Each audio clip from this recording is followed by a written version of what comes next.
दोस्तों, स्वागत है आपका अपना YouTube चैनल हिंदी रोचक कहानियाँ। आज की हमारी कहानी है रात की पहेली। इंस्पेक्टर प्रशांत अपनी नाइट ड्यूटी पर आराम से गाने सुन रहे थे। रात के वक्त शांति में गाने सुनने का मजा ही कुछ और है।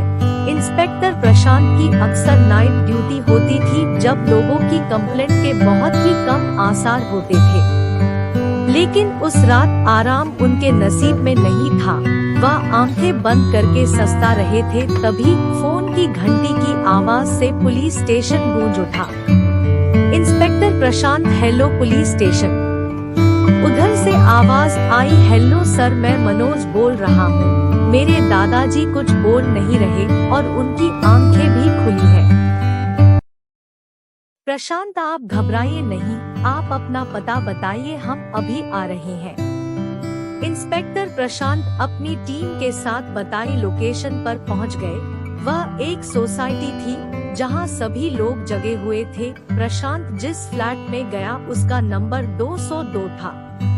प्रशांत, क्या आपने ही हमें फोन किया था? मनोज जी, मेरे दादाजी उस कमरे में है। डॉक्टर ने चेकअप कर लिया है, वह नहीं रहे।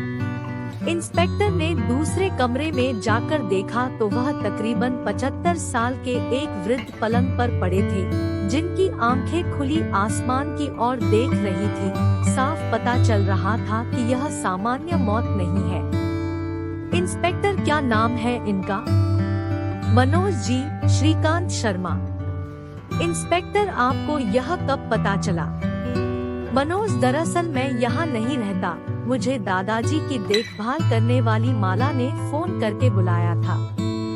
यह कहते हुए मनोज ने वही खड़ी एक 35 साल की दिखने में सुंदर महिला की ओर इशारा किया।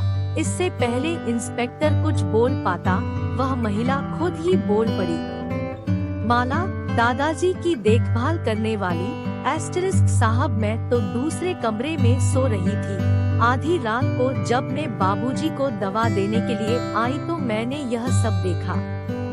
इंस्पेक्टर, एक बात बताइए मनोज जी, आप अपने दादाजी के साथ नहीं रहते? मनोज, ऐसी बात नहीं है।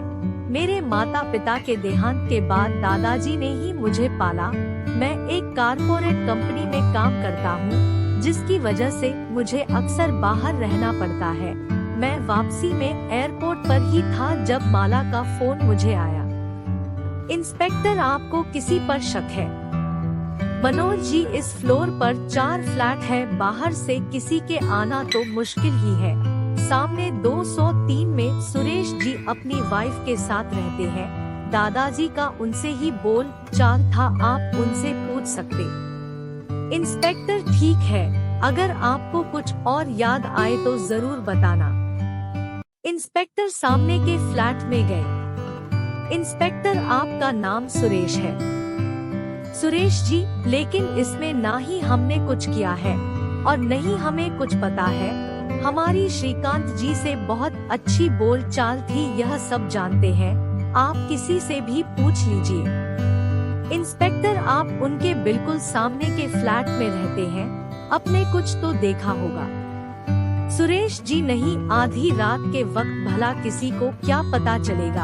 आप संग वाली मद्रासी फैमिली से क्यों नहीं पूछते, उनका तो अंकल जी से कई बार झगड़ा भी हुआ था।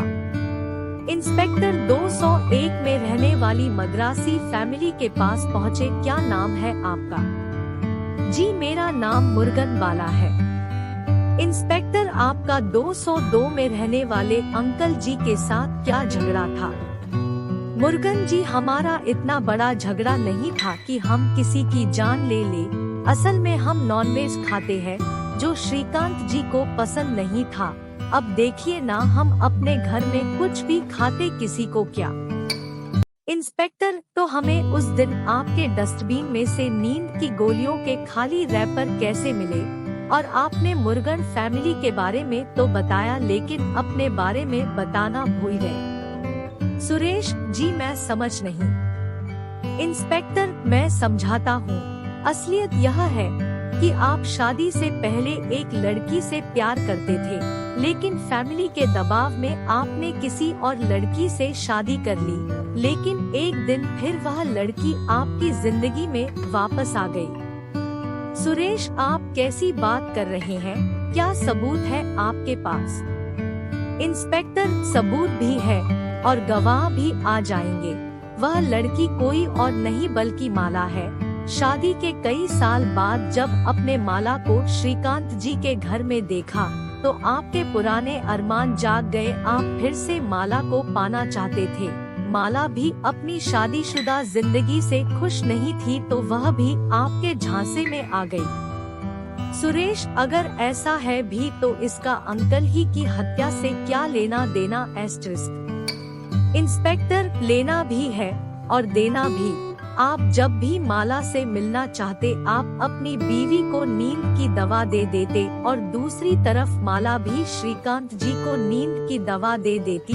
यह सब काफी समय से चल रहा था। उस रात भी आपने ऐसा ही किया, लेकिन श्रीकांत जी ने दूध फेंक दिया क्योंकि हमें उनके गिलास में नींद की दवा मिली लेकिन उनके शरीर में नहीं। जब आप रात को माला से मिलने आए तब श्रीकांत जी ने आप दोनों को एक साथ देख लिया। अपने काले कारनामों को छुपाने के लिए आपने अंकल जी की हत्या कर दी। सुरेश चिल्लाकर बोला, हाँ, मैंने है उनको मारा क्योंकि मैं माला से प्यार करता था। इंस्पेक्टर, तुम किसी से प्यार नहीं करते।